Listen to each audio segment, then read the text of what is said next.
The city glittered beneath the penthouse windows like a field of fallen stars, distant headlights weaving through the darkness, and rain traced silver paths down the glass.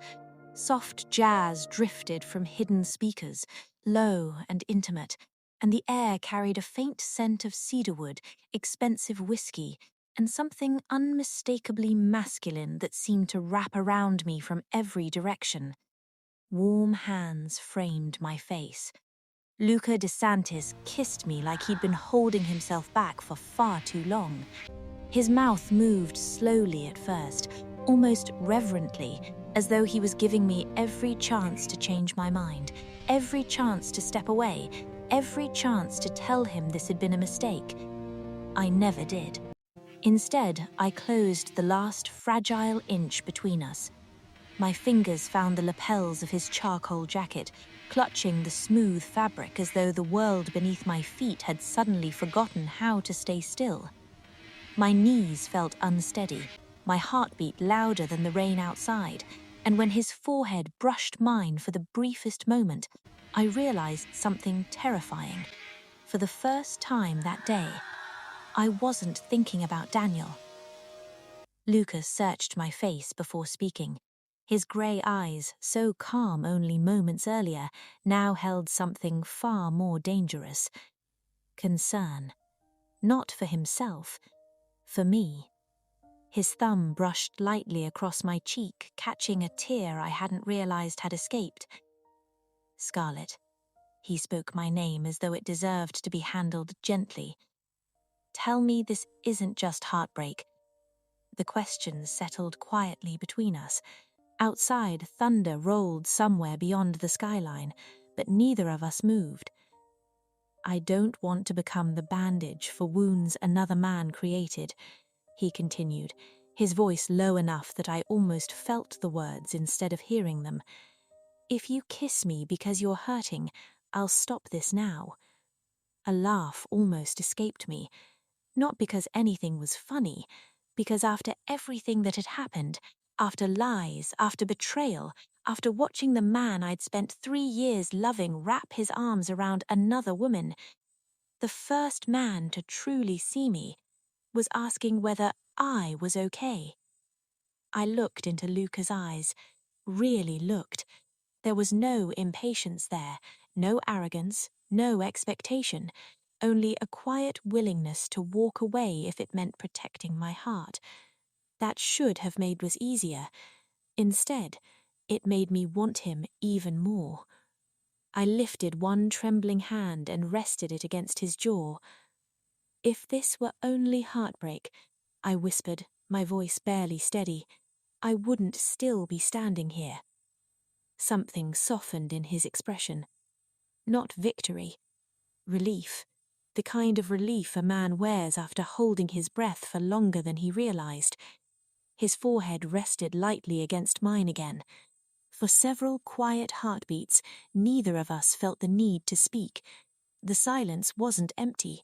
It wrapped around us as gently as the rain against the windows, allowing me to hear the steady rhythm of his breathing and the frantic beat of my own slowly beginning to settle. Then he smiled. It wasn't the polished smile of a billionaire who was used to closing impossible deals. It was smaller than that, warmer, almost disbelieving. May I kiss you again, Butterfly? Butterfly, the nickname still catches me completely off guard. It should have felt familiar now. Instead, it sent heat through me. I answered the only way I could. I slipped my fingers into his and rose onto my toes. The second kiss stole what little distance remained. Gentle, certain, unhurried. Outside, the rain continued to paint silver rivers across the glass. Inside, I was kissing a man I'd met only hours earlier, a man whose heartbeat had somehow become steadier than my own, a man who felt strangely familiar despite being a stranger.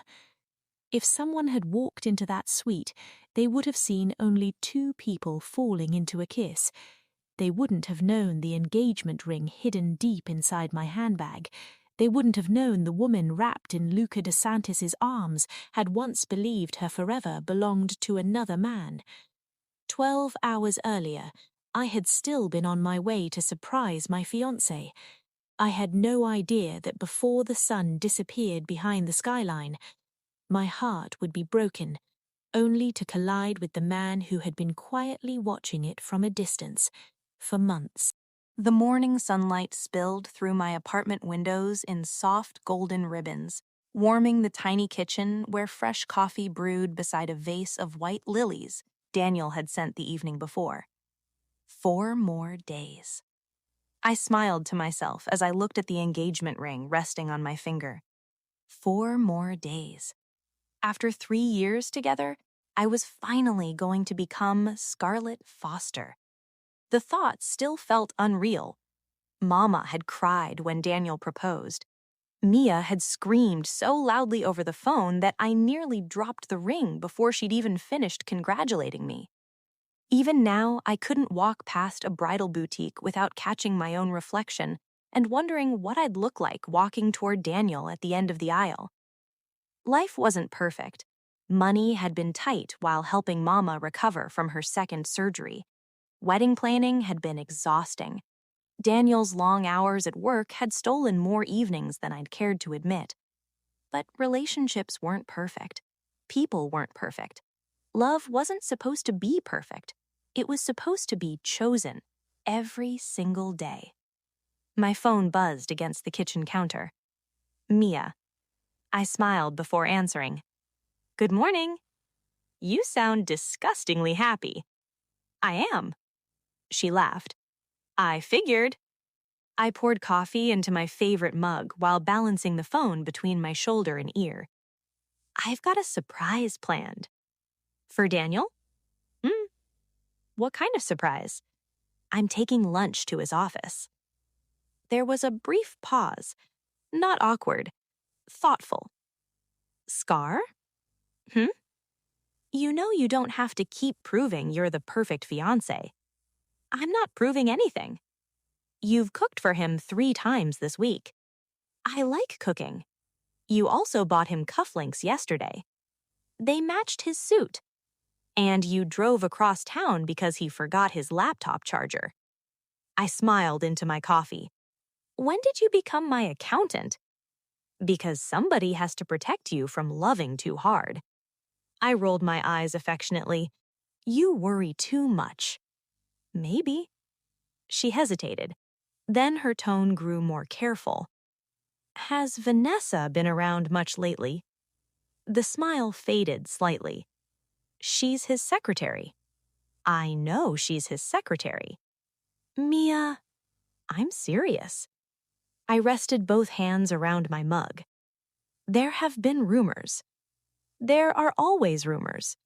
I'm not talking about strangers. My cousin works in the same building. I sighed. We've had this conversation. I know. And Daniel already explained. He said they were classmates. He helped her get the job. She's engaged. They barely speak outside work. I repeated the explanations almost automatically, mostly because I'd heard them so many times. Mia was quiet for several seconds. When she finally spoke, there was sadness beneath her voice. I just don't want you getting hurt. You don't have to worry. I hope you're right. I know I am. Even as I said the words, something inside me felt strangely unsettled. Not because I believed Daniel lied, because I was tired of defending him, tired of repeating the same explanations every time someone mentioned Vanessa's name. Still, trust meant believing someone even when other people didn't it? By 11:30, I'd packed Daniel's favorite pasta in insulated containers, added fresh garlic bread, and tucked a handwritten note beneath the lid. Can't wait to marry you.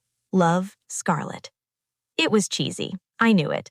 Daniel would tease me, then he'd kiss my forehead and tell me he loved me anyway. Just thinking about it made me smile. The florist called while I was driving. We finalized the centerpieces. The photographer confirmed the timeline, The bakery promised the cake tasting would be ready tomorrow afternoon. Everything was falling into place. Everything. By the time I reached Foster Technologies, I felt lighter than I had in weeks. The receptionist looked up with immediate recognition. "Good afternoon, Miss Monroe." "Hi, Claire." "Mr. Foster is still upstairs." I thought I'd surprise him. Claire smiled. "He'll love that." "I hope so." I carried the insulated bag toward the private elevator. The doors opened with a soft chime. As they climbed toward the executive floor, I caught my reflection in the polished steel walls. Simple cream dress, loose curls, minimal makeup. Daniel always said I looked most beautiful when I wasn't trying too hard. The elevator opened. The executive floor felt unusually quiet. Most of the offices were closed. The assistants' desks sat empty. I frowned. Strange. The weekly board meeting should have been over by now. Maybe everyone had gone to lunch. Balancing the insulated bag against my hip, I walked toward Daniel's office. His door wasn't completely closed. It rested slightly open, just enough for laughter to drift into the hallway. A woman's laughter. Vanessa. I stopped, only for a second. Then I smiled to myself. They're probably discussing something funny. See? Mia had worried over nothing. I took another step, then another. My hand reached for the door. Before I pushed it open, I heard Daniel's voice. Soft, playful, the same tone he'd used when he'd proposed to me. I've missed this. My hand froze. A strange chill crept slowly through my chest. Vanessa laughed again. "You'll have to stop saying that while she's still wearing your ring." Daniel chuckled. "Scarlett doesn't suspect anything." The insulated bag slipped from my fingers. It landed on the floor with a dull thud. Neither of them heard it. Inside the office, Daniel kissed her. And in the space of a single heartbeat, everything I believed about my future shattered. For one impossible second, my mind refused to believe what my eyes were seeing. I stood frozen outside the partially opened office door, my fingers curled around the handle of the insulated lunch bag I had picked up, while the world inside Daniel's office continued as though my life wasn't quietly collapsing in the hallway. His hands rested comfortably around Vanessa's waist, her arms looped loosely around his neck, and the smile on his face, the smile I'd convinced myself belonged only to me, was now directed at another woman. There was no hesitation between them, no awkwardness, no guilt. They looked like two people who had repeated the same stolen moment often enough that it had become familiar. The warmth drained from my body so quickly that I almost felt cold. I should have turned around. I should have walked away before they noticed me. Instead, something far stronger than pride pushed my hand against the door. The soft creak echoed through the office. Daniel looked up first. The color disappeared from his face. "Scarlett." Vanessa spun around so quickly she stumbled backward, her expression changing from surprise to panic in the space of a heartbeat. She immediately stepped away from him, smoothing her skirt with trembling hands, as though pretending nothing had happened could somehow erase what I'd just witnessed. For several long moments, none of us spoke. The silence wasn't empty. It was suffocating. It wrapped around the room until even the quiet hum of the air conditioner sounded unbearably loud. My gaze drifted from Daniel to Vanessa and then back again. Every tiny detail branded itself into my memory. The lipstick smudged near the corner of Daniel's mouth, the top button of his shirt left undone, Vanessa's flushed cheeks. The bouquet of lilies I'd brought for him slipped from my numb fingers and landed on the polished floor beside the lunch bag with a dull, lifeless sound. Neither of them moved to pick it up. "So," my voice came out quieter than I expected, almost frighteningly calm. "This is what everyone was trying to tell me. Daniel took a cautious step towards me. "Scarlett, please, this isn't—" "Don't." He stopped immediately. I didn't raise my voice. I didn't cry.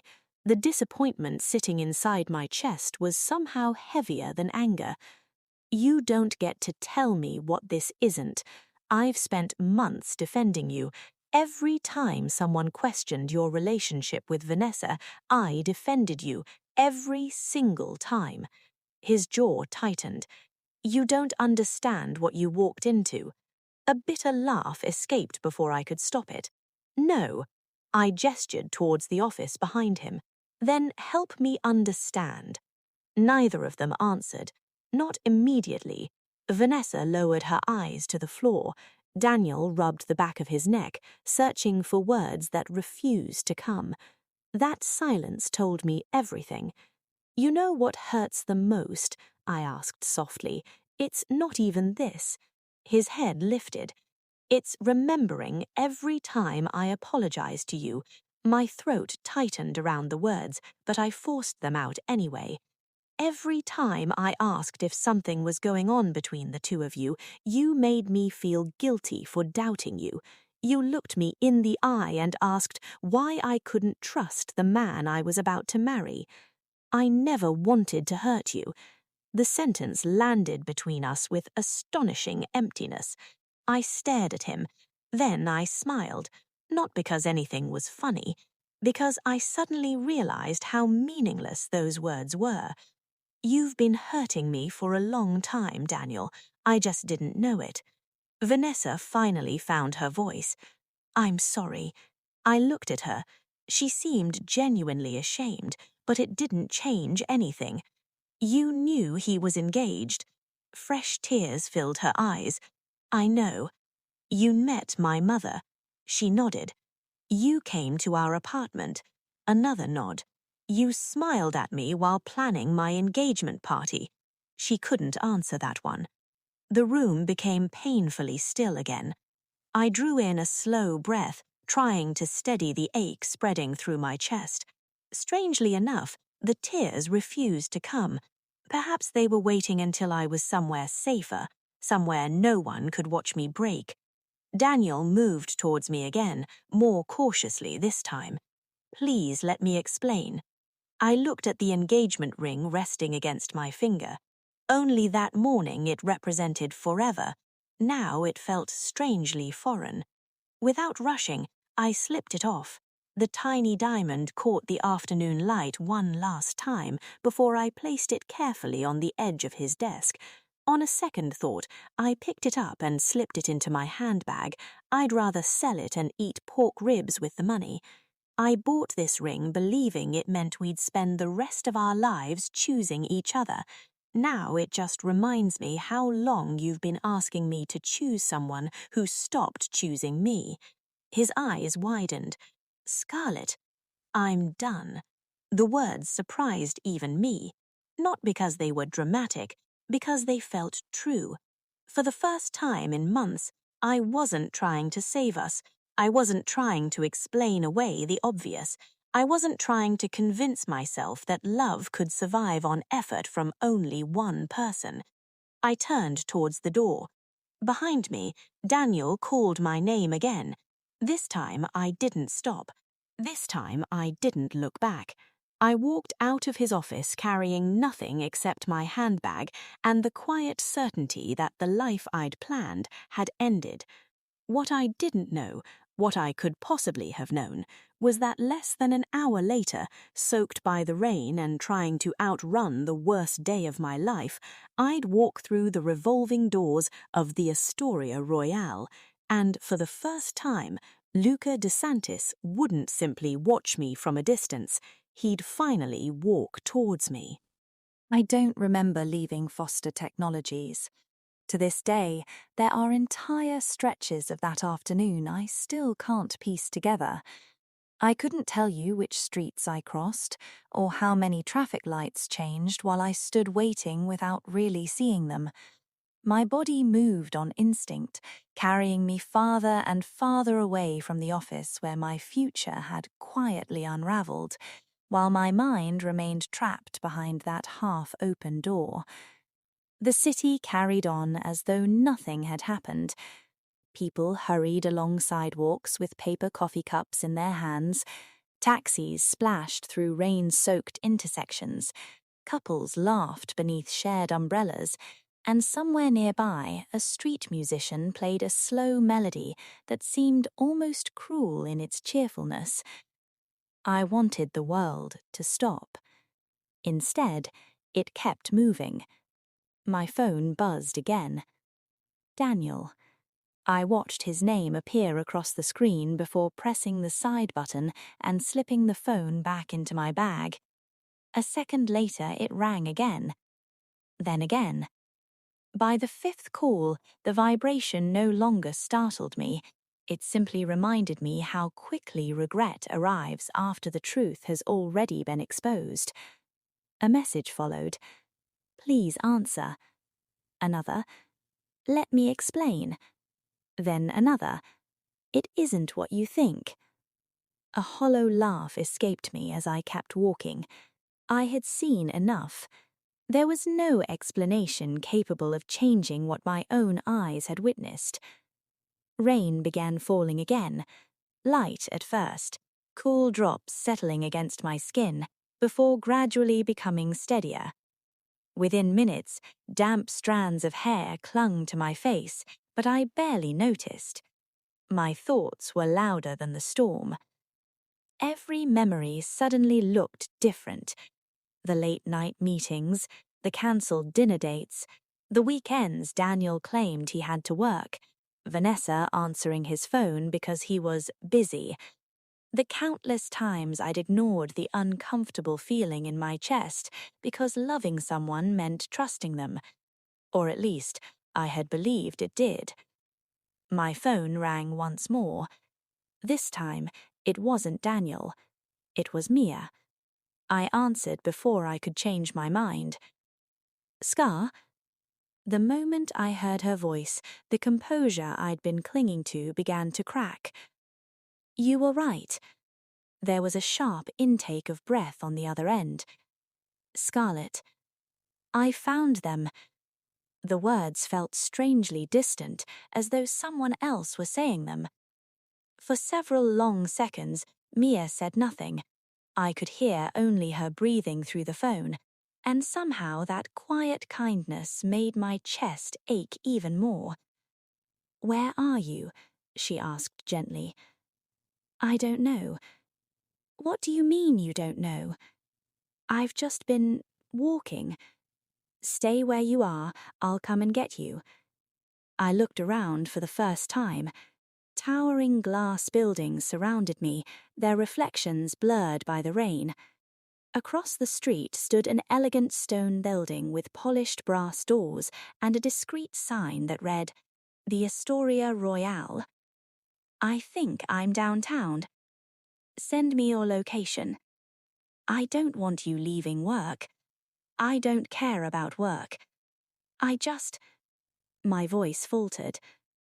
I don't want anyone I know to look at me right now. Mia understood immediately. I'll still come. You promise you'll call me? I promise. She hesitated. Scar? This wasn't your fault. The words settled into the silence between us. For the first time since leaving Daniel's office, tears finally spilled over. I really loved him. I know. I thought he loved me too. I know. There was nothing else either of us could say. After ending the call, I stood beneath the hotel's covered entrance, watching rain cascade from the edge of the roof in shimmering curtains. A uniformed doorman opened one of the massive glass doors. Good afternoon, miss. I managed a faint nod before stepping inside. Warmth immediately replaced the cold rain. For the first time all afternoon, the noise inside my head began to fade.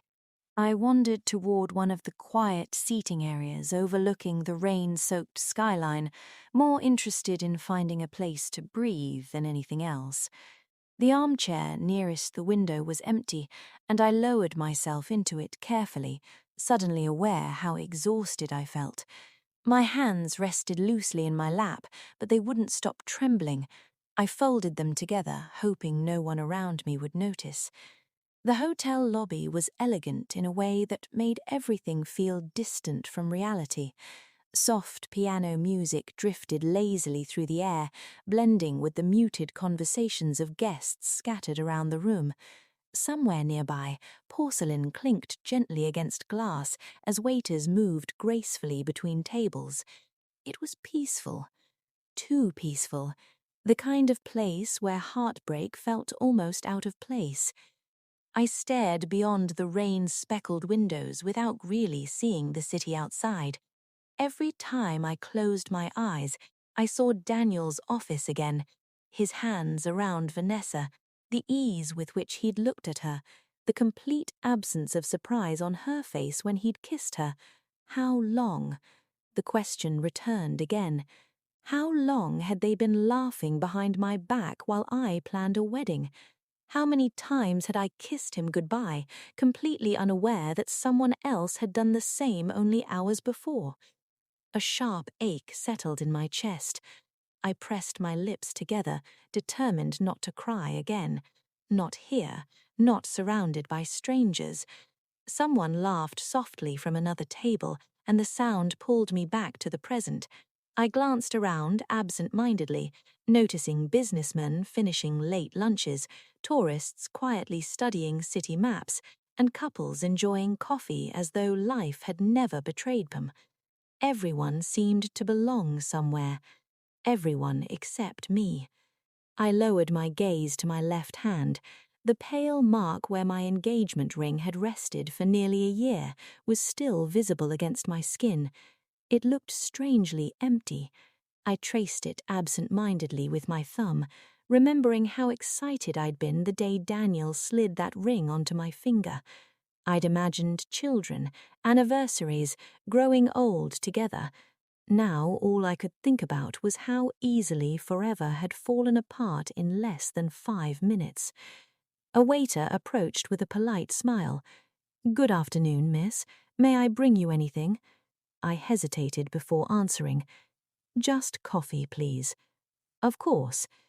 As he walked away, I leaned back into the chair and closed my eyes for the briefest moment, hoping the quiet would steady my thoughts.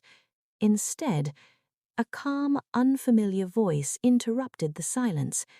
My eyes opened immediately.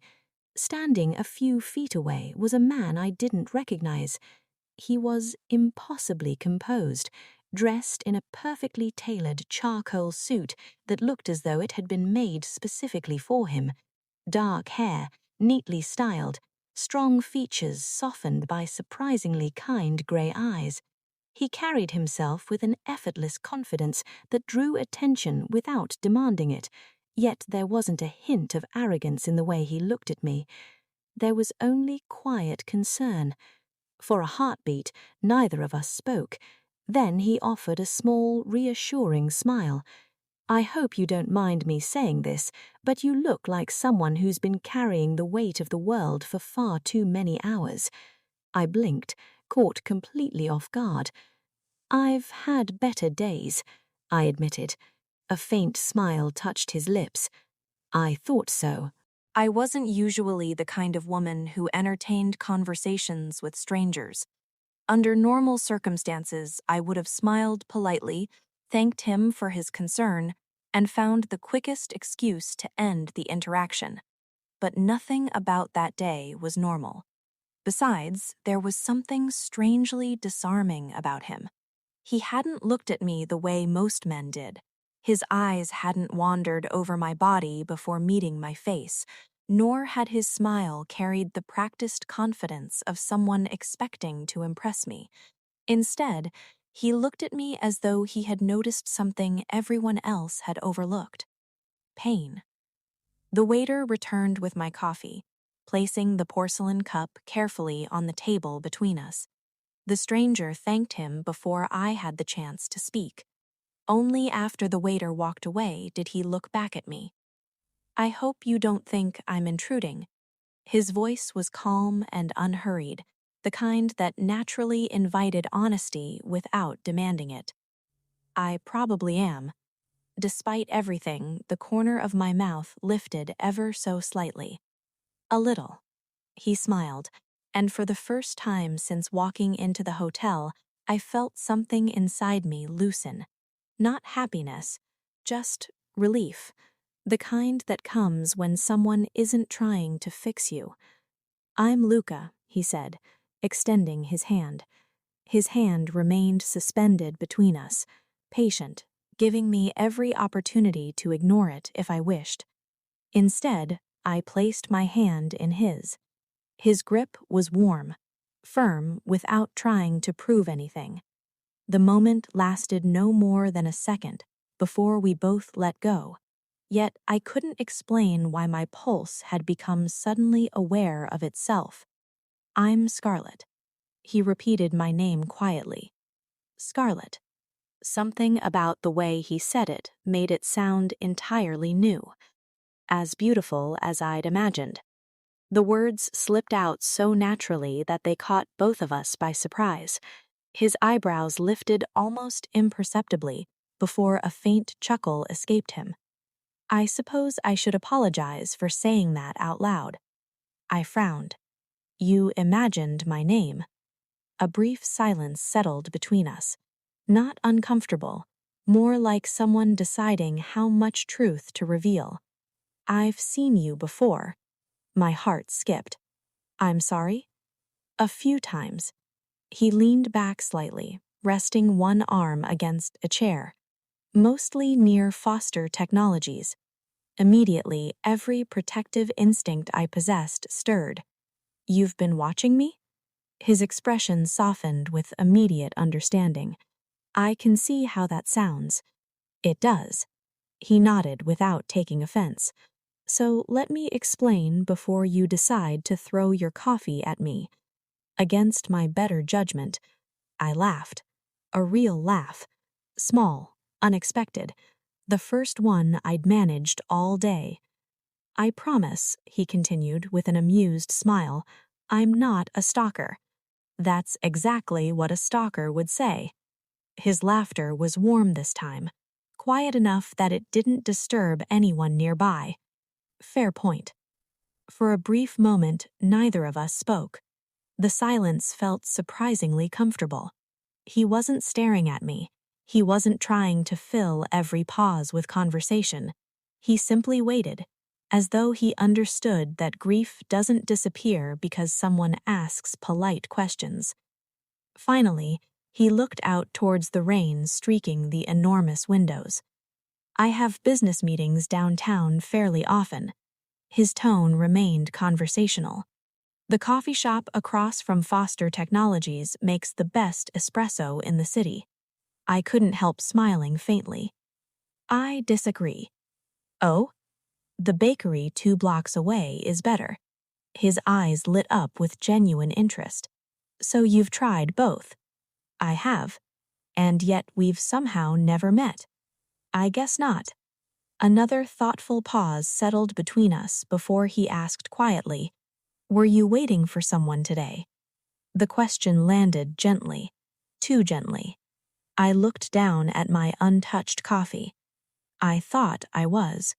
He didn't interrupt, didn't rush me, didn't tell me everything would be okay.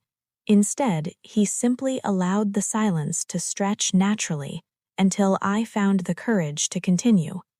I was supposed to surprise my fiancé with lunch. Even saying the word fiancé made something twist painfully inside me.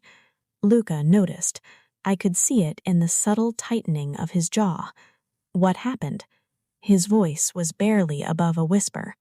I stared into the dark surface of my coffee for several seconds, watching tiny ripples settle across the cup. When I finally answered, my own voice sounded strangely detached. "I found him kissing another woman." The words hung quietly between us. No dramatic reaction, no exaggerated sympathy, just stillness. Luca lowered his gaze for a moment, drawing a slow breath before looking back at me. I'm sorry. Simple, sincere, nothing more. Oddly enough, that was exactly what I needed. Not advice, not questions, not empty promises that I'd find someone better. Just someone willing to acknowledge that my heart had been broken. I looked away before the tears could return. You know what's embarrassing? He waited. I almost married him. The confession escaped in a quiet laugh that sounded far more like surrender than amusement. I spent months defending him whenever people questioned his relationship with his secretary. A bitter smile found my lips. I guess I was the only person who didn't know. The rain outside seemed heavier now, each drop racing the next down the glass. Luca remained silent for another moment before speaking. May I tell you something? I looked at him. You don't have to believe it today.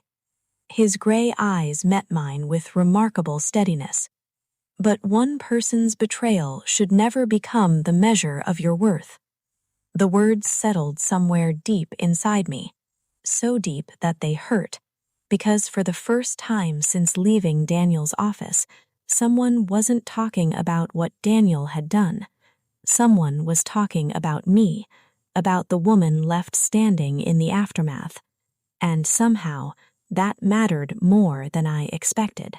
I lowered my eyes to the coffee cradled between our hands, watching thin ribbons of steam curl into the quiet space between us. It had already begun to cool, yet neither of us seemed interested in drinking it. The coffee had become little more than an excuse for two strangers to share the same table, while the world outside continued moving without us. Rain slid lazily down the towering windows of the Astoria Royale, blurring the city lights into soft streaks of gold and silver, while somewhere deeper inside the hotel, a pianist played a slow melody that drifted gently through the lobby. It should have felt awkward sitting there with a man I'd only just met, yet the silence between us carried none of the discomfort I would have expected. It felt peaceful. I've been talking too much, I admitted quietly after a while, breaking the silence almost reluctantly. Luca seemed genuinely surprised. I don't think you've talked nearly enough. A faint smile found my lips before I could stop it. Most people would disagree. Then most people haven't really been listening. His answer came so naturally that it caught me off guard. There was no rehearsed charm behind it, no hint that he was saying what he thought I wanted to hear. It sounded like something he simply believed, and somehow that sincerity made the words land differently. I found myself looking at him more carefully than I had before. Everything about him seemed measured, from the expensive watch disappearing beneath the cuff of his shirt to the immaculate tailoring of his charcoal suit and the quiet confidence in the way he carried himself. Nothing about him demanded attention, yet everything about him earned it. You have a habit of saying things people don't expect, I observed. I've been told that. Often? He smiled thoughtfully. Usually by people who expect me to tell them what they want to hear. That earned him another smile from me, one that lingered a little longer than the last. The pain Daniel had left behind was still there. It hadn't disappeared, and I doubt it would anytime soon. But for the first time since leaving his office, it wasn't the only emotion occupying my heart. Somehow, this stranger sitting across from me had managed to create just enough space for something else to exist alongside it. Luca seemed to notice my smile without drawing attention to it. I appreciated that more than I could explain. Some people had a habit of announcing every small improvement as though healing was something to celebrate before it had even begun. He simply accepted the moment for what it was, lifting his coffee for an unhurried sip before setting the cup back onto its saucer. "I've got a question," he said. I tilted my head. "I've noticed you ask permission before asking them." My mother insisted it was polite. "So this is her fault?" A quiet laugh escaped him. "I'll happily blame her." This time I laughed with him, and unlike the small, surprised laugh that had slipped out earlier, this one felt genuine. It wasn't loud, and it certainly didn't erase everything that had happened that afternoon, but it reached somewhere inside me that grief hadn't completely consumed. "There it is," Luca said softly. "What?" "The smile." Heat crept into my cheeks, and I looked away toward the rain-streaked windows. "You noticed." "I noticed before you did." For reasons I can't explain, that simple observation affected me far more than any elaborate compliment could. I stared at the blurred city beyond the glass before speaking again. "I probably shouldn't be laughing today." "Why not?" "Because my engagement ended just 2 hours ago." "And?" I looked back at him, genuinely confused by the question. "Isn't it wrong," I asked quietly, "to laugh, to feel normal even for a moment?" Luca rested his forearms lightly against the edge of the table, his expression thoughtful. "Scarlett, grief doesn't ask us to stop living every second of the day. If someone breaks your heart at noon, the sunset doesn't refuse to happen out of respect. Birds still sing, rain still falls, somewhere people still laugh, and if, for 30 seconds, you find yourself smiling despite the pain—" He paused just long enough to let the thought settle before continuing. "That's not betrayal. That's survival." His words settled somewhere deep inside me. Until that moment, I'd believed every emotion I felt had to match the heartbreak Daniel had left behind. Smiling had almost felt like disloyalty to the love I'd once believed in. Yet Luca had dismantled that guilt with a handful of quiet sentences. "I've never thought about it that way," I admitted. Luca smiled faintly. "I wish someone had told you that years ago." "Why?" "Because you might have spent a lot less time questioning your own worth." I didn't answer immediately. I wasn't sure I could. There wasn't a trace of flirtation in his voice, no hidden expectation waiting beneath his kindness. He wasn't trying to rescue me, he wasn't trying to impress me. He was simply offering perspective, and somehow that felt rarer than romance itself. Curiosity eventually replaced the silence. "So," I said, studying him with renewed interest, "what is it you do?" A faint, almost mischievous smile touched his lips. "I work." I rolled my eyes before I could stop myself. "Very informative." "I thought so." "Luca." "Scarlett." "I'm serious." "So am I." I shook my head, unable to hide another smile. "You're impossible." "I've heard that before." "What is it you actually do?" He looked down to his coffee for a brief moment before answering. "I run a few companies." "A few?" "A handful." "You make that sound suspiciously casual." He gave the smallest shrug. "To me, they are." I narrowed my eyes at him playfully. "I don't believe you're telling me the whole truth." "You probably shouldn't." I couldn't help laughing again. This one came so naturally that I didn't even realize it had escaped until I saw the faint satisfaction in Luca's eyes. He wasn't pleased because he'd made me laugh. He seemed pleased because, for a few precious moments, I'd forgotten to carry the full weight of my heartbreak. And somehow, that frightened me almost as much as it comforted me. The quiet between us lingered without becoming uncomfortable. Outside, the rain had softened into a fine mist that blurred the skyline into strokes of silver and amber.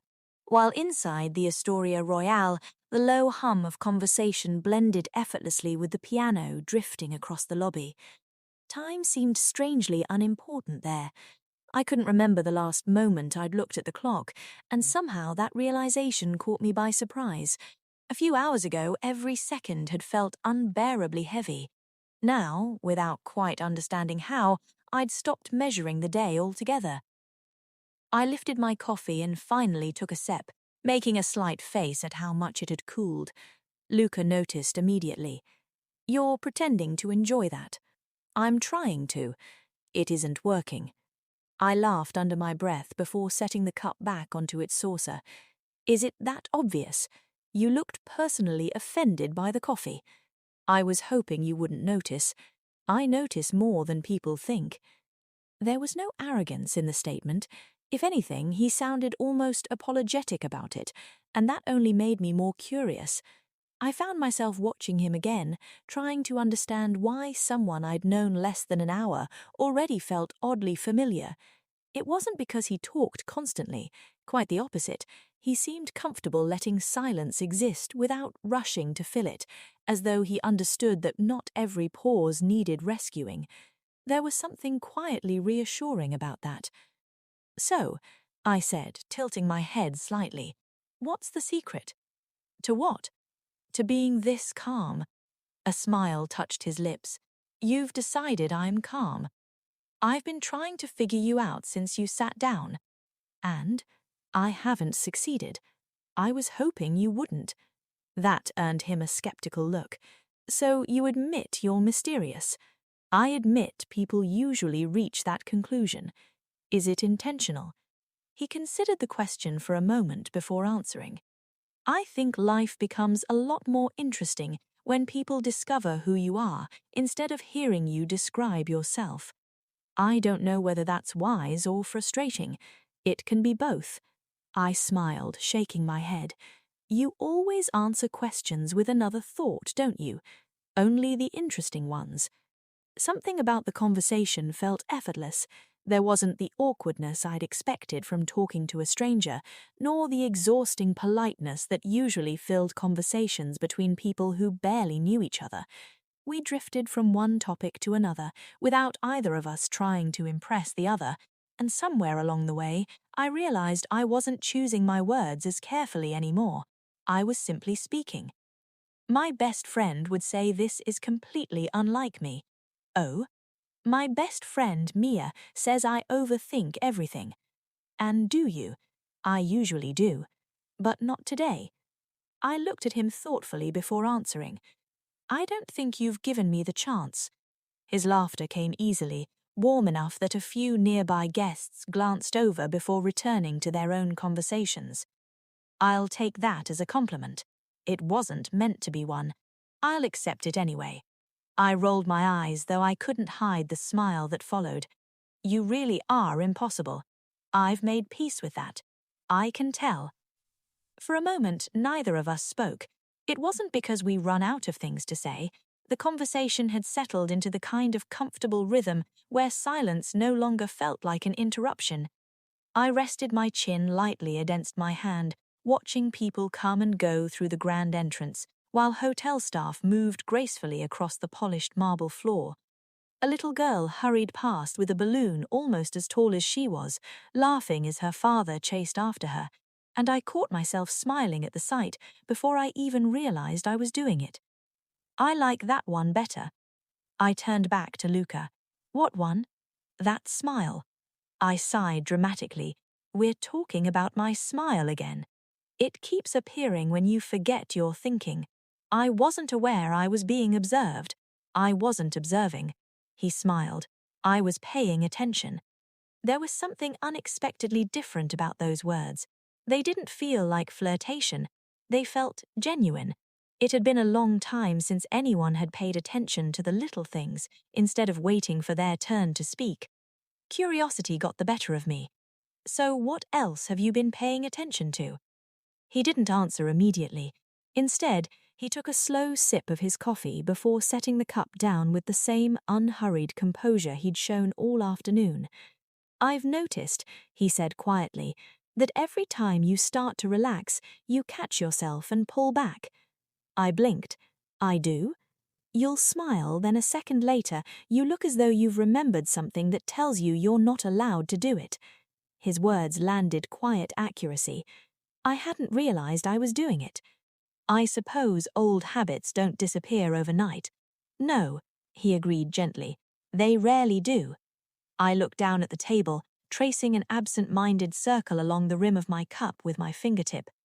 My mother used to tell me I wore my heart where everyone could see. And was she right?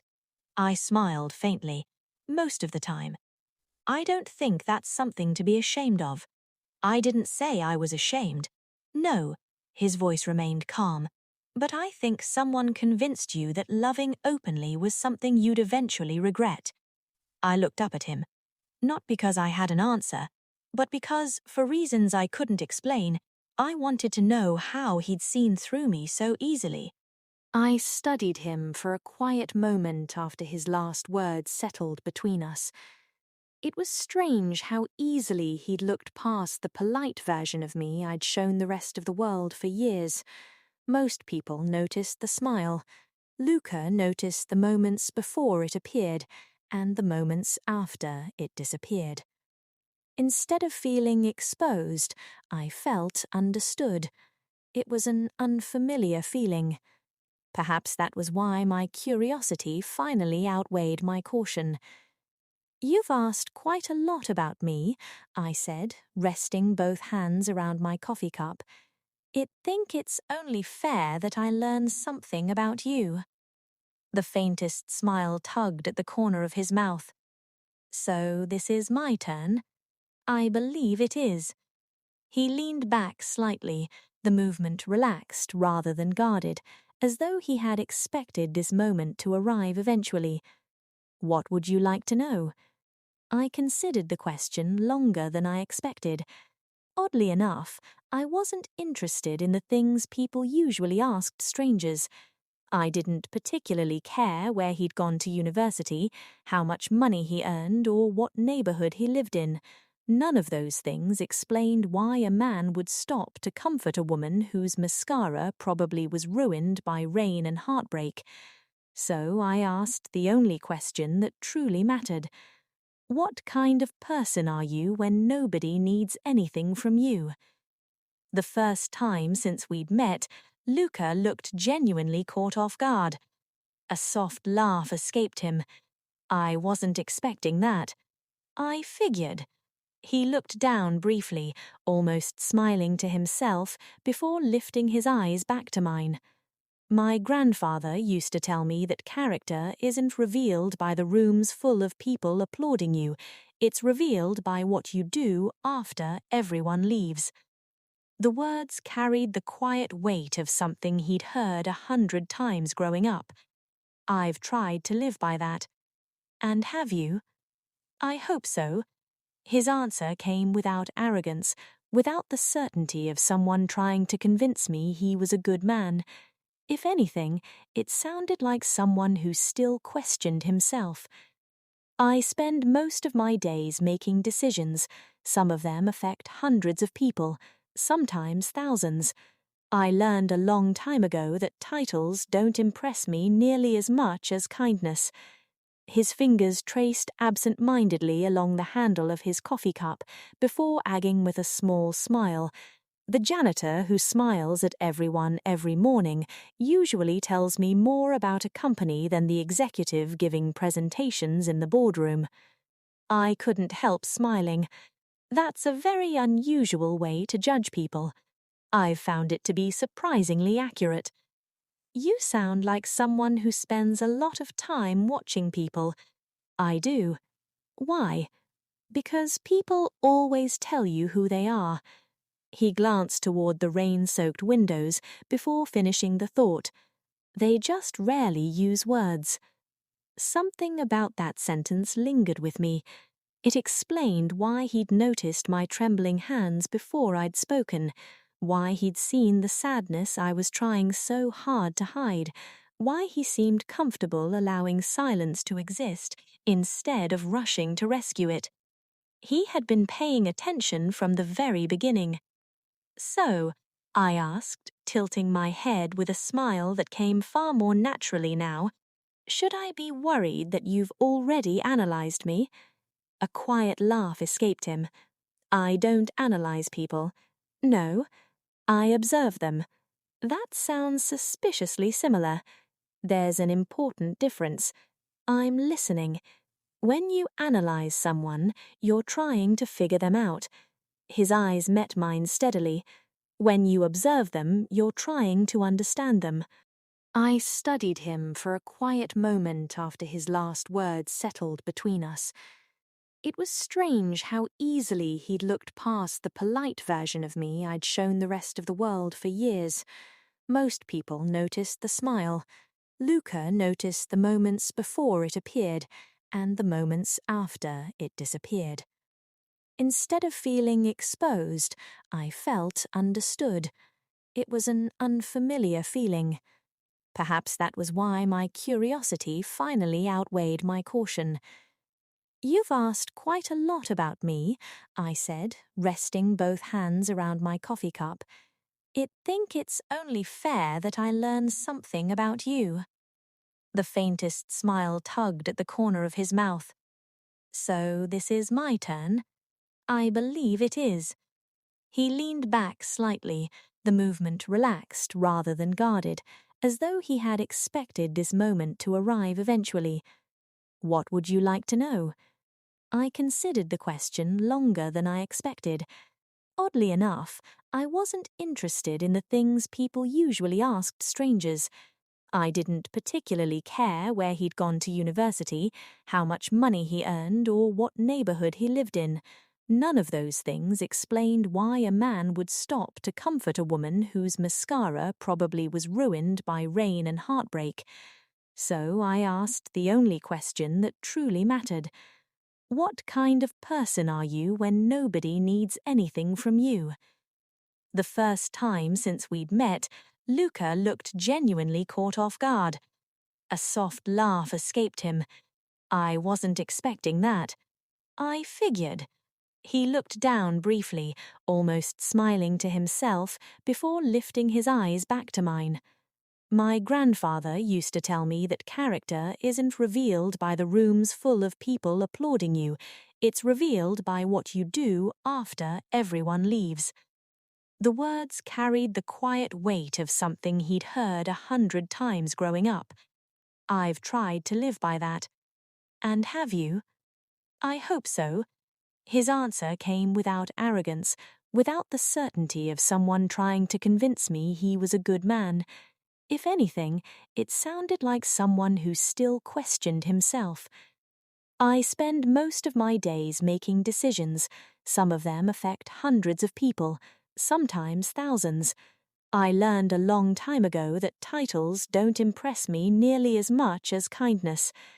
His fingers traced absent-mindedly along the handle of his coffee cup before adding with a small smile, "The janitor who smiles at everyone every morning usually tells me more about a company than the executive giving presentations in the boardroom." I couldn't help smiling. That's a very unusual way to judge people. I've found it to be surprisingly accurate. "You sound like someone who spends a lot of time watching people." "I do." "Why?" "Because people always tell you who they are." He glanced toward the rain-soaked windows before finishing the thought. "They just rarely use words." Something about that sentence lingered with me.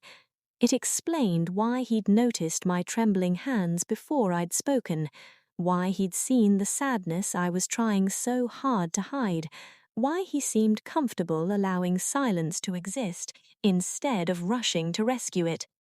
He had been paying attention from the very beginning.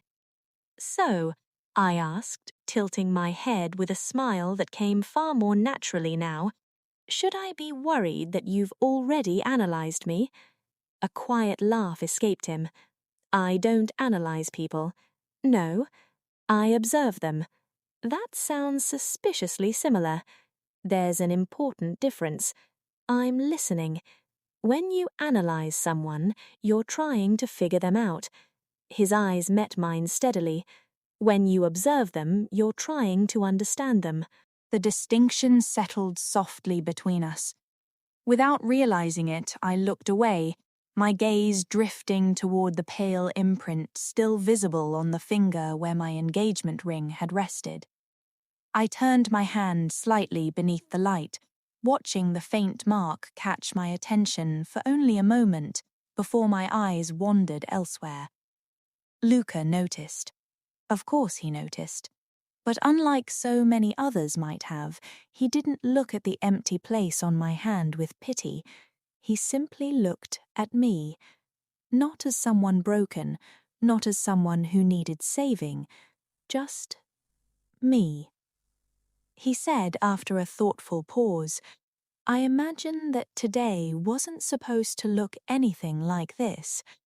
A quiet smile touched my lips as I shook my head. Not even remotely. He said with a knowing look, "If someone had shown you this morning exactly where you'd be sitting this afternoon, I'd have told them they were completely insane." His laughter blended effortlessly with mine, drawing only a passing glance from a nearby couple before the lobby settled back into its gentle rhythm. For a fleeting moment, it felt as though we'd known each other much longer than a single afternoon. The realization should have frightened me. Instead, it made me wonder how many times life quietly places strangers in our path, long before we're ready to meet them. Luca broke the silence with an almost thoughtful expression, his fingers absently tracing the rim of his coffee cup before he looked back at me. "Can I confess something, Butterfly?" I blinked. For a second I was almost certain I'd misheard him. "Butterfly." A faint smile curved his lips, not playful or teasing, but quietly certain. "You remind me of one." I couldn't help looking at him with open curiosity. "That's probably the last thing I expected you to say today." "I know. So now you have to explain yourself." He nodded slightly, his gaze lingering on me with the same thoughtful attention he'd carried since we'd met. "When I walked over to your table, I saw someone trying very hard to stay composed while carrying far more pain than anyone should have to carry alone. Most people would only see the heartbreak. I don't." His eyes met mine with quiet certainty. "I see someone who's changing." A soft silence settled between us, filled only by the muted piano drifting across the lobby and the rain whispering against the towering windows. "I don't feel like I'm changing," I admitted after a moment. "That's because you're standing in the middle of it." I lowered my eyes to my coffee, letting his words settle at their own pace. "You really believe that?" "I do." He smiled, warm enough to ease the weight in my chest without trying to erase it. "And one day, when all of this feels farther away than it does now, I have a feeling you'll look back and realize this wasn't the day your life fell apart." He paused just long enough for me to lift my eyes to his again. "It was the day it quietly began becoming something better." For reasons I couldn't quite explain, my throat tightened. No one had ever looked at one of my broken moments and spoken about it with such gentle hope. I smiled, small but genuine. "No one has ever called me Butterfly before. I'll consider it a privilege to be the first." The nickname lingered in the quiet between us, unfamiliar yet strangely comforting, and I found myself wondering why it didn't feel awkward coming from him. Perhaps it was because he hadn't chosen it to sound charming. He had chosen it because, somehow, he believed it fit. The conversation drifted naturally after that. It felt like two people who'd somehow stumbled into the kind of ease that usually took months to build. We spoke about cities we'd hoped to visit one day, the books we kept meaning to read but never quite found time for, and the small, ordinary things people rarely admitted mattered to them. I learned that Luca preferred quiet evenings to crowded parties, that he collected antique fountain pens because his grandfather had written every important letter by hand, and that despite running businesses, he still found time to disappear for long walks whenever life became too loud. None of it sounded rehearsed. He never listed accomplishments or spoke about success as though it defined him. Instead, he spoke about people, memories, and moments, and I found myself listening with an attention that surprised even me. "You know," I said eventually, smiling over the rim of my cup, "you're very different from what I imagined." "What did you imagine?" I considered the question honestly. Someone in an expensive suit usually tries very hard to remind everyone they're wearing one. His laughter came easily. "I'll try not to disappoint you by becoming insufferable. I appreciate the effort. I'll give it another 10 minutes. I shook my head, smiling to myself. "I think your reputation is safe." He looked as though he was about to answer when something vibrating at the table drew both our attention. My phone. The screen illuminated between us. Daniel calling. The smile faded from my face almost before I realized it had been there. For several seconds, neither of us moved. The phone continued vibrating insistently against the polished tabletop until I reached over and silenced it without answering. "I'm sorry," he said. "You don't have to apologize." I thought I'd turned it off. "You don't owe anyone an explanation." His words were simple, yet they carried the same steady reassurance I'd come to expect from him. Another vibration followed almost immediately, then another. I looked at the screen. 3 missed calls had become 8. A message appeared beneath them. "Please tell me where you are." Before I could lock the phone again, another message arrived. "I'm at the hotel. I know you're here. Please don't leave before we talk." The blood drained from my face. I stared at the words until they blurred together. He found me. I hadn't meant to say the words aloud. Luca's expression changed almost imperceptibly, not to anger, not even to concern, only to quiet attentiveness. "He followed you?" I don't know." My heart began beating faster. "I never told him I came here." I instinctively looked toward the grand entrance.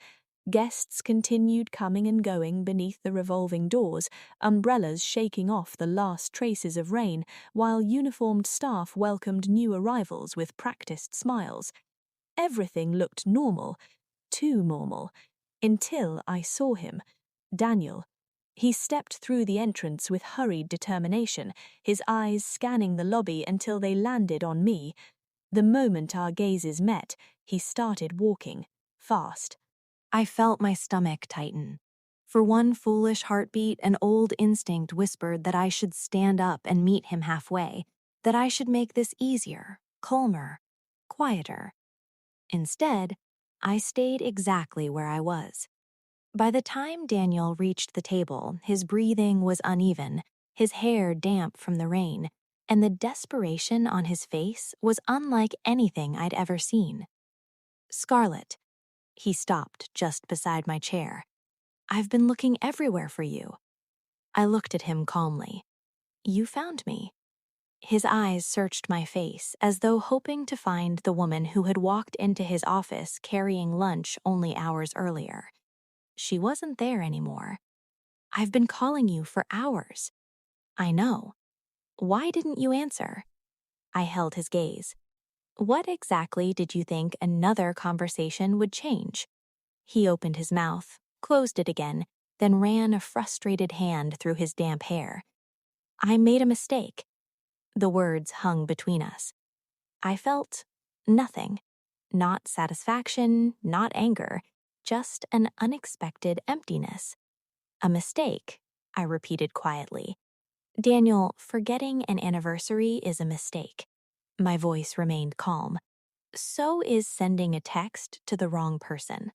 I looked at him steadily. "Building another relationship while planning a wedding with me," I let the sentence settle before finishing it, "is a choice." Daniel's shoulders sagged as though the truth carried more weight spoken aloud than ever inside his own mind. "Please," he whispered, "just let me explain."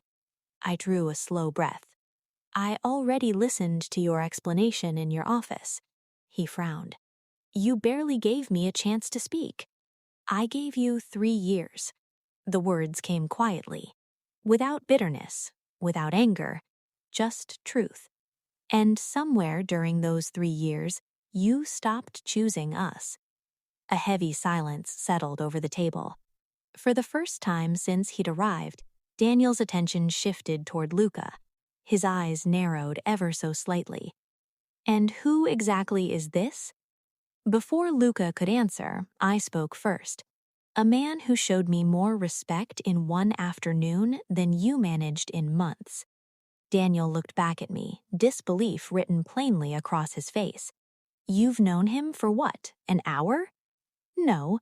I met him without hesitation. "I've known kindness for an hour." And somehow, I paused, surprised by how certain the words felt as they left my lips. "It already feels more honest than the last year of my engagement." Daniel had no answer. The silence that followed said everything words no longer could. Daniel remained where he was for several long seconds, his eyes moving between Luca and me, as though he was still trying to understand how everything he had always assumed would happen had slipped quietly beyond his control. I recognized that look. It wasn't only regret, it was disbelief. Somewhere in his mind he had expected tears, endless conversations, perhaps even another chance to explain away the choices he had made. Instead, he had found something he hadn't expected at all: acceptance. Not forgiveness, not reconciliation, simply the quiet certainty that some doors once closed no longer waited to be reopened. His shoulders fell with the weight of that realization. "I never wanted to lose you, Scarlett." The words reached me with surprising softness, but they no longer carried the power they once would. I met his eyes not with anger, but with a calmness I hadn't known I possessed. "I think," I said gently, "you lost me long before I walked into your office." He lowered his head. For the first time since I'd known him, Daniel had nothing left to say. After a quiet nod that felt more like surrender than agreement, he turned and walked away, disappearing into the steady movement of guests crossing the marble lobby until the revolving doors carried him back into the grey afternoon beyond the glass. I watched him leave without following him with my eyes. 3 years had ended not with shouting, not with revenge, but with silence. A strange, peaceful silence. Neither Luca nor I spoke immediately. The piano continued somewhere across the lobby, and waiters moved between tables with the same graceful rhythm they had all afternoon. Life, indifferent as ever, continued around us. Luca finally looked towards me. "Would you like to get some air?" There was no expectation in his voice, no suggestion that we needed to keep talking, only an understanding that sometimes walls felt smaller after difficult conversations. I nodded. "I think I'd like that." A few minutes later, we stepped beneath the covered entrance of the Astoria Royale. The rain had eased into a fine drizzle, soft enough that it no longer chased people indoors. The pavement shimmered beneath the city lights, reflecting gold and amber across the quiet street, while the cool evening breeze carried the clean scent that always followed rain. For a while, we walked without deciding where we were going. Our footsteps settled into an easy rhythm beside one another, neither too close nor too far apart. It was comforting, not because either of us was trying to create the moment, but because neither of us felt the need to. "I've been wondering something," I said after we'd crossed the first intersection. Luca glanced at me. "You told me you've seen me before." "I did." "And you also admitted you recognized me." "I did." I smiled faintly. "You still haven't explained how." His expression softened into something almost thoughtful. "I suppose I owe you that story." "I think you do." He slipped one hand into the pocket of his coat as we continued walking. "My office is only a few blocks from Foster Technologies." I looked at him with quiet curiosity. "I usually leave around the same time in the evenings." He paused briefly before continuing. "About 8 months ago, I noticed a woman standing outside the building with 2 cups of coffee. I frowned slightly. That doesn't sound very memorable. It was what happened next. His smile returned. A security guard accidentally knocked one of the cups out of your hand. The memory came back to me almost instantly. Oh, I remember being annoyed for you. I couldn't help laughing softly. I wasn't. I noticed. He looked ahead, his voice carrying the warmth of someone remembering something unexpectedly dear. You smiled at him before he had the chance to apologize. I remembered. The poor man had looked terrified. You told him accidents happen. I suppose I did. You bought another coffee without making him feel guilty. I'd forgotten about that. I hadn't. We continued walking for another few moments before he spoke again. After that, I saw you a handful of times. He wasn't looking at me now. His eyes remained on the street ahead, sometimes carrying lunch, sometimes leaving the building after work, sometimes standing outside talking on the phone. I turned towards him. You noticed all that? I notice people who are kind when they believe no one is watching. His answer came so naturally that it left me without one of my own. I never introduced myself, he continued quietly, not because I wasn't interested, but because every single time I saw you, his eyes finally met mine.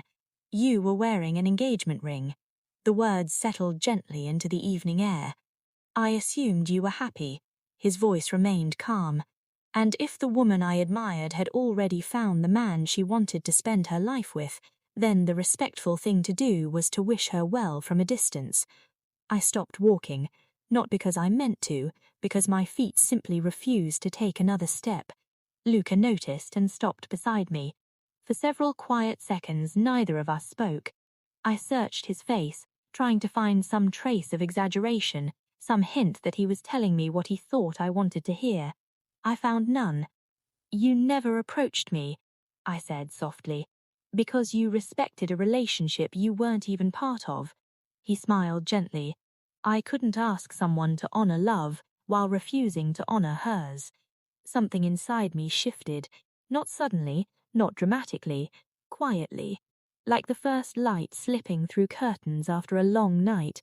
For the first time since we'd met, I realized I wasn't simply standing beside a man who was kind. I was standing beside a man whose character had remained the same, even when no one had been there to witness it. And somehow, that moved me more deeply than I could ever put into words. The quiet that followed felt different from every silence we'd shared before.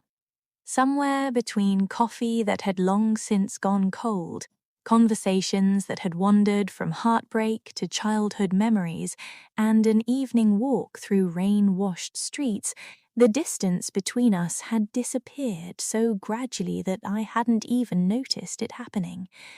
I looked away first. The city shimmered around us, every storefront window reflecting ribbons of gold across the damp pavement, while passing cars left long trails of light behind them. It was beautiful in the kind of effortless way cities often became after rain. Yet my thoughts were no longer on the skyline. They were on the man standing beside me. That realization unsettled me more than I cared to admit. Just hours earlier, I had walked into Foster Technologies, believing I knew exactly what the rest of my life would look like.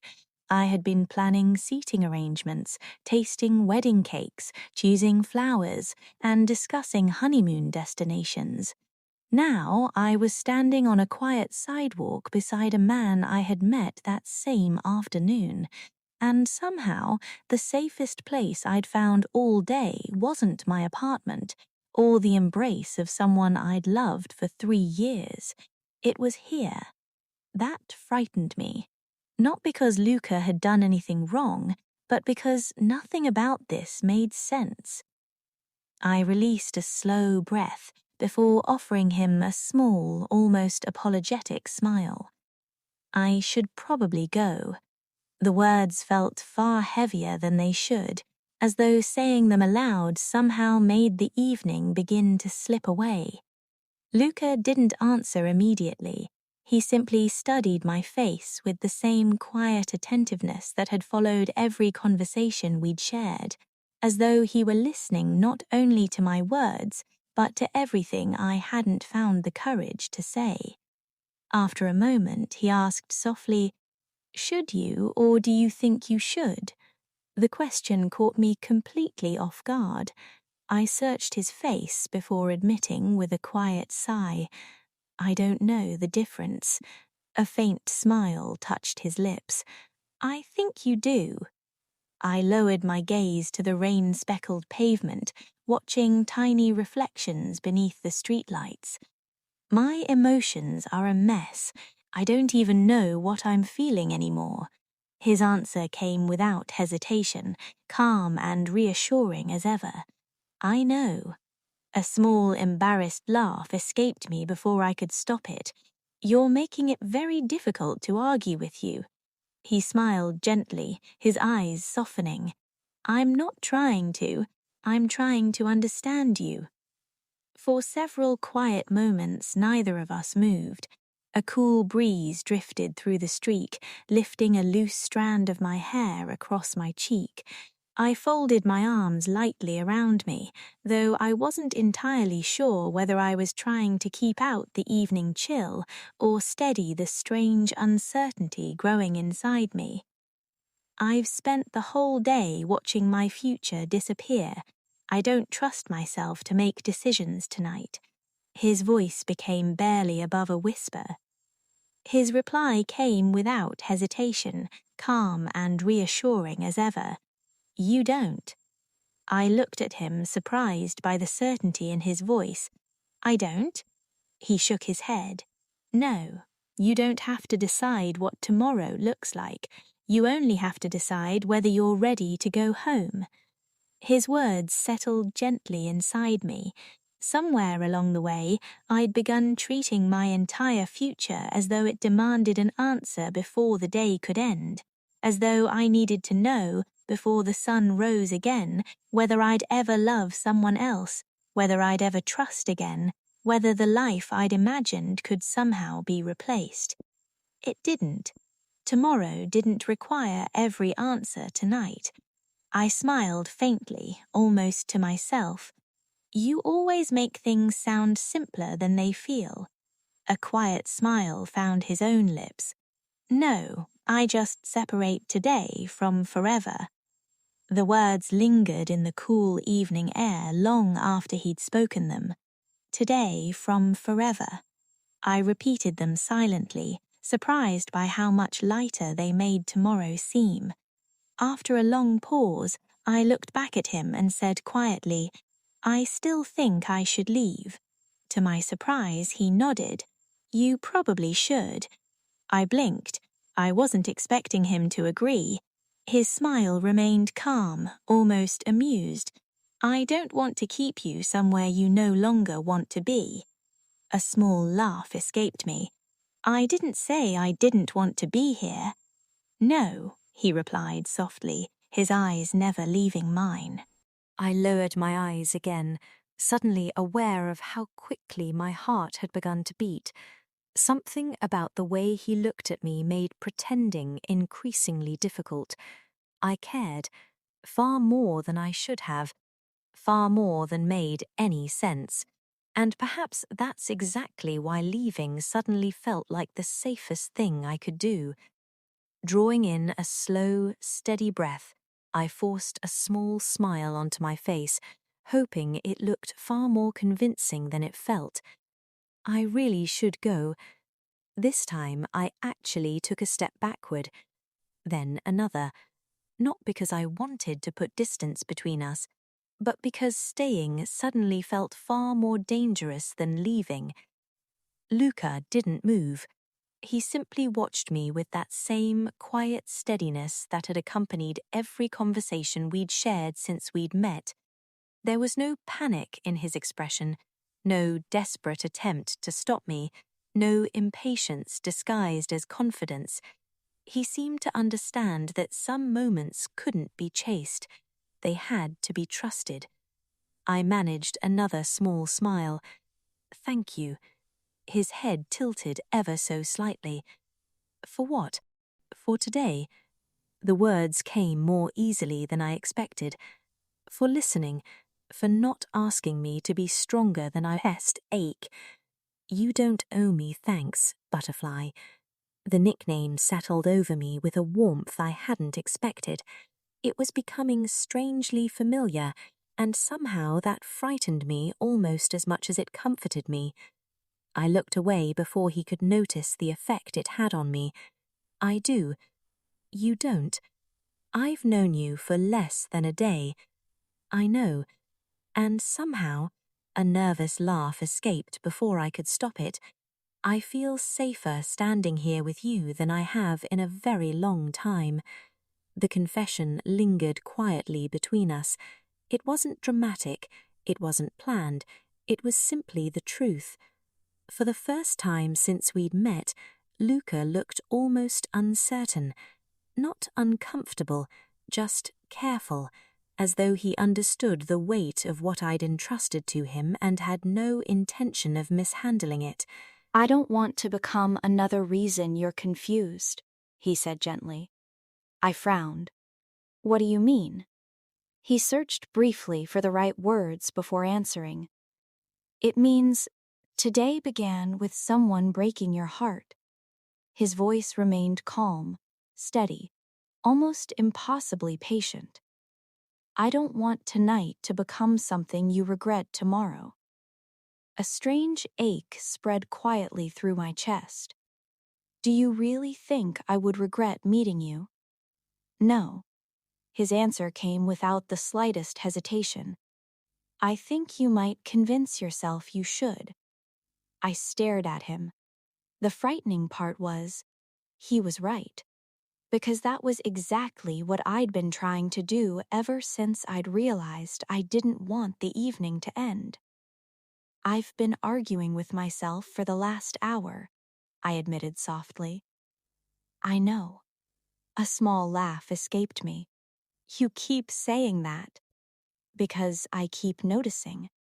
I shook my head, smiling despite myself. "You notice entirely too much." "I notice you." The simplicity of those 3 words stole every thought from my mind, not because they sounded romantic, but because they sounded completely honest. There wasn't the slightest trace of performance in his voice, no carefully rehearsed charm, no attempt to impress me, only truth. "I noticed you months before I ever learned your name," he continued quietly. "I noticed the way you thanked receptionists who expected to be ignored. I noticed you stopping to help someone pick up papers that had blown across the sidewalk. I noticed the security guard who smiled every time you walked into the building because you always remembered to ask about his granddaughter." My breath caught. I wasn't trying to impress anyone. "I know. I didn't even know you existed." "I know." A gentle smile touched his lips. "That's why it mattered." Silence settled comfortably between us again, broken only by the distant whisper of passing cars gliding over rain-darkened streets. "I spent months hoping the woman I kept seeing was as happy as she looked," he said after a while, his eyes never leaving mine. "When I realized today that she wasn't," he paused, choosing his next words with remarkable care, "I hated the reason." Emotion tightened unexpectedly in my throat. "Luca, I don't hate Daniel because he lost you." His voice never rose. "I hate that he made you question yourself." My vision blurred almost instantly. No one, not even once that day, had understood my pain that clearly. Daniel had apologized for hurting me. Mia had comforted me. But Luca understood what had actually been broken. Not my engagement, my confidence, my belief that somehow I hadn't been enough. A tear slipped down my cheek before I could stop it. Of course he noticed. Yet he didn't step closer. He didn't wipe it away. He didn't reach for me. He simply remained where he was, giving me the dignity of deciding whether the distance between us should remain or disappear. And somehow, that quiet restraint moved me even more deeply than any grand declaration ever could. I laughed softly through the tears. "You're making it very difficult to leave." A smile tugged gently at one corner of his mouth. I wasn't planning to make it easy. I looked at him, really looked at him. "You weren't?" He shook his head once. "No." For the first time all evening, quiet determination replaced the careful caution in his expression. "I've respected your heart from a distance for 8 months. I respected it when I believed it belonged to someone else." He took one slow step toward me before stopping again, leaving the rest of the distance entirely in my hands. "I respect it now." His gaze never wavered. "But I'm not going to pretend I don't want the chance to earn it." My heartbeat stumbled. "I know today isn't the beginning you would have chosen," he continued with a faint, almost wistful smile. "I certainly wouldn't have wished it for you." Another quiet heartbeat passed between us. But today happened anyway. The evening seemed to grow impossibly still. "So I'm going to ask you something, Butterfly." His eyes held mine with unwavering sincerity. "And you can tell me no." I wasn't entirely sure I remembered how to breathe. "Go on one date with me. Not forever, not a relationship, not promises. Just one date. If, after that date, you decide I've made a terrible first impression," a smile tugged gently at his lips, "I'll accept defeat with whatever dignity I can manage." Despite everything, I laughed. "You make it sound like a business proposal." "I negotiate for a living." "I can tell." His eyes brightened with quiet amusement. "But this is the only negotiation I've ever genuinely been nervous about." I raised an eyebrow. "You're nervous?" "Terrified." The admission was so unexpected that another laugh escaped me. "You hide it well." "I've had a lot of practice." My smile lingered for a long moment before slowly fading again. "What if I'm not ready?" His expression never changed. "Then we walk away tonight exactly as we are. And if I realize halfway through the date that this was a mistake, I'll drive you home. No questions? None. No guilt. Never." He slipped both hands into the pockets of his coat, making no attempt to close the distance between us. "You've spent the entire day losing certainty," he said quietly. "I'm not asking you to give me forever." His gray eyes remained fixed gently on mine. "I'm only asking for one chance to show you what respect feels like when it's consistent." The evening breeze drifted between us, carrying the clean scent of rain through the quiet street. I lowered my eyes, then slowly lifted them back to his. My heart was frightened, but for the first time that day, I wasn't frightened of him. I was frightened of how desperately I wanted to say yes. I looked at him for what felt like an eternity, my thoughts caught somewhere between fear and hope. Every sensible part of me insisted that saying yes would be reckless. Only hours ago, I'd walked away from a 3-year engagement. I barely knew the man standing in front of me. And yet, nothing about being with him had felt reckless. If anything, it had been the safest I'd felt all day. That was what frightened me most. My gaze dropped briefly to the knot of his tie before lifting to meet his eyes again. "You make very convincing arguments." I said with a quiet smile. I try. I shook my head softly. No, a nervous laugh escaped me. No, I think that's the problem. Silence settled comfortably between us. The city seemed to blur into the background until all I could hear was the soft patter of rain dripping from the awnings above us and the impossibly loud beat of my own heart. I've been trying to think of all the reasons I should tell you no, I admitted. And? A faint smile tugged at my lips. They're becoming harder to believe.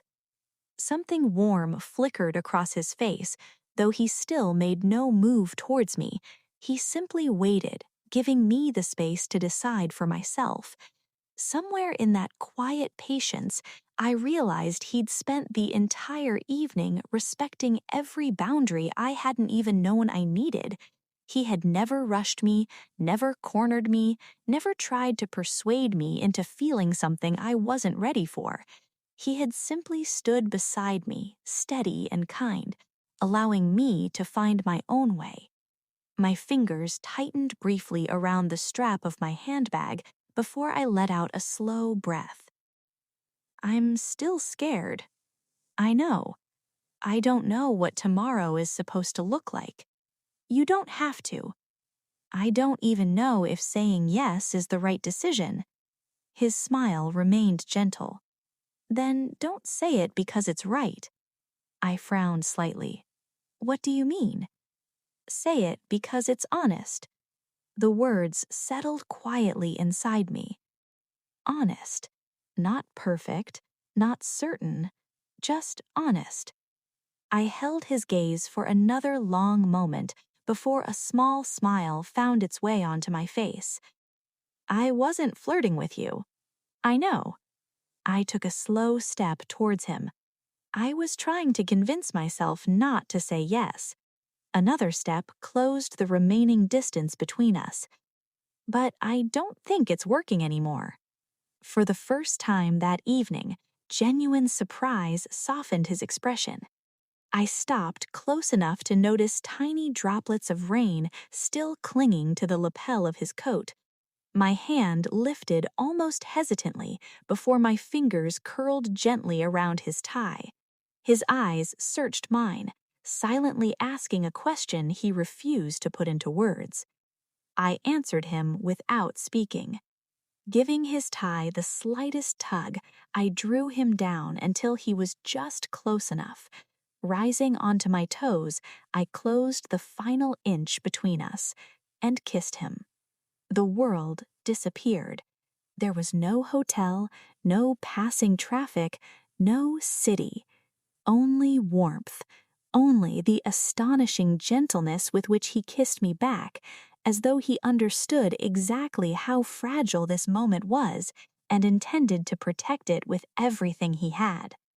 His hand rose slowly to my face, giving me every opportunity to pull away before it came to rest lightly against my cheek.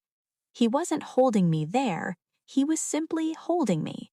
The kiss lingered for only a few quiet seconds before we drifted apart, neither of us moving very far. For a moment, we simply looked at each other. Neither of us seemed entirely sure what had just happened. A soft laugh escaped me, half from disbelief and half from embarrassment. I can't believe I just did that. The corner of Luca's mouth curved into a smile. I was beginning to wonder if you would. I laughed again, shaking my head. Don't get used to me being this brave. I wasn't brave either. No? He smiled. I was trying very hard not to kiss you first. That confession drew another laugh from me, light and completely unguarded. It surprised both of us. It was one of the most genuine laughs of the day. A cool evening breeze drifted between the buildings, lifting the damp strands of my hair before a shiver ran through me. Luca noticed immediately. You're freezing. I'm fine. He looked unconvinced. No, he said softly, you're pretending to be. I glanced down at the sleeves of my coat, suddenly aware that they were still damp from the rain. So what's your professional diagnosis? My diagnosis, he replied with quiet amusement, is that you've spent too long standing outside after getting caught in the rain. I smiled. And your prescription? He glanced towards the brightly lit entrance of the Astoria Royale before looking back at me. Come upstairs for a few minutes. Before I had the chance to misunderstand, he continued at once. My penthouse suite is warm. His voice remained calm and reassuring. Let me make you a cup of tea and give you a chance to warm up. Then, if after that you'd rather go home, a faint shrug lifted one shoulder. I'll have my driver take you wherever you want to go. There was no expectation in his voice, no hidden invitation, no pressure, only another choice placed gently in my hands. I searched his face for a long moment before glancing towards the brightly lit entrance of the hotel, then back at him. The strange thing was, I believed him completely. Just tea? The smile that reached his eyes this time was impossible to miss. Just tea. A smile slowly answered his. Okay. Together, we turned towards the entrance of the Astoria Royale, crossed the marble lobby in comfortable silence, and stepped into the private elevator that carried us towards the hotel's penthouse suite. The warmth of the penthouse settled around me almost immediately, chasing away the chill that had followed us in from the rain. Floor-to-ceiling windows overlooked a city that glittered beneath the evening sky, thousands of lights stretching into the distance like fallen stars. Somewhere beyond the glass, droplets of rain still clung to the windows, tracing slow silver paths downward, while inside the suite, the quiet hum of the heating and the faint melody of jazz created a peace I hadn't realized I desperately needed. Luca accepted my damp coat without a word, hanging it carefully near the entrance before disappearing briefly down the hallway. When he returned, he carried a large towel folded neatly over one arm and a charcoal cashmere sweater that looked far too expensive for someone to lend to a woman he'd met only hours earlier. "You'll be more comfortable in this," he said, offering both to me. "The guest bathroom is just down the hall if you'd like to dry off." There wasn't the slightest hint of expectation in his voice. No lingering glance, no invitation disguised as politeness, just quiet consideration. I looked from the sweater to him before accepting it with a small nod. "Thank you." He smiled gently. "Take your time." A few minutes later, I emerged wearing sleeves that extended well beyond my hands, the soft fabric carrying the faint scent of cedarwood and clean linen. It was absurdly comfortable, and for reasons I can't explain, wearing something that belonged to him felt strangely reassuring instead of intimidating. Luca looked up from the kitchen island, where he'd been pouring steaming tea into 2 mugs.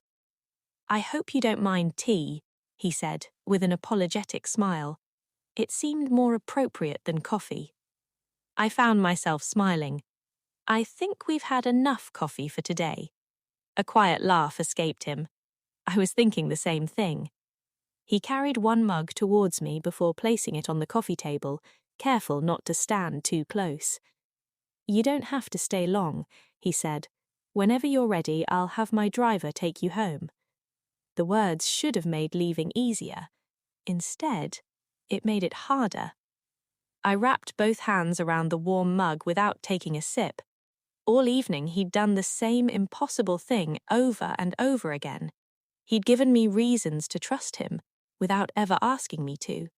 He'd never assumed, never rushed me, never mistaken kindness for permission. Even now, alone with me inside his home, he wasn't trying to make the evening last. He was making sure I knew I could leave whenever I wanted. For the first time all day, I didn't feel trapped. I felt free. And somehow, freedom made me want to stay. Luca seemed to mistake my silence for uncertainty. "I'll call the driver," he said, softly, beginning to turn away. "He'll have you home in—" "Wait." The word escaped before I had time to think. He stopped immediately. Not impatiently, not expectantly, simply waiting. I looked at him across the quiet room, my heartbeat suddenly louder enough to drown out everything else. The city lights shimmered beyond the windows. The tea continued sending thin ribbons of steam into the air. Neither of us spoke. Slowly, I set the untouched mug back on the table. Then I walked towards him. One step, then another. He didn't move, didn't reach for me, didn't close the distance I was still free to keep between us. When I finally stood in front of him, my hands trembled ever so slightly. I looked up into his grey eyes, searching them one last time, finding nothing there except the quiet patience that had followed me from the hotel lobby to the rain-soaked street, and now here. My fingers lifted hesitantly. Instead of reaching for his hand or his face, they found the knot of his tie. The silk was cool beneath my fingertips. I curled my fingers around it gently. Then, with the smallest, almost uncertain tug, I drew him closer. Luca's eyes searched mine for the briefest moment before he understood. Because of the difference in our height, he lowered his head until we were almost eye level, never taking his gaze from mine, never assuming what came next. I rose slowly onto my toes. For one suspended heartbeat, our foreheads almost touched. My breath mingled with his, and then I kissed him. Softly, deliberately.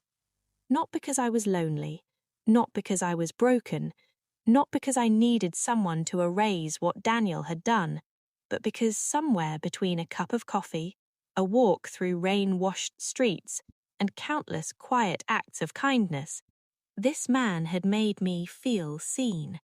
For the first time in longer than I can remember, I wasn't reaching for comfort. I was reaching for him. For the smallest fraction of a second, Luca remained perfectly still, giving me every chance to change my mind. When I didn't, when the kiss deepened by the slightest degree, he finally met me halfway. One hand settled gently at my waist, careful, steady, never holding me more tightly than I wanted to be held. The world outside disappeared.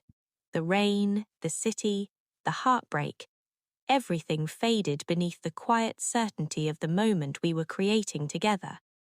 When we finally drifted apart, neither of us moved very far. We were still standing close enough to feel each other's breath. Slowly, almost reverentially, Luca lifted one hand. His warm fingers framed my face with extraordinary gentleness, his thumb brushing lightly across my cheek. It paused. He looked at me with quiet surprise. A tear had escaped without me realizing it. His thumb caught it before it fell. His forehead rested lightly against mine. For several quiet heartbeats, he searched my face. When he finally spoke, his voice was little more than a whisper. "Scarlett," his grey eyes held mine with remarkable tenderness. "Tell me this isn't just heartbreak." The question settled quietly between us.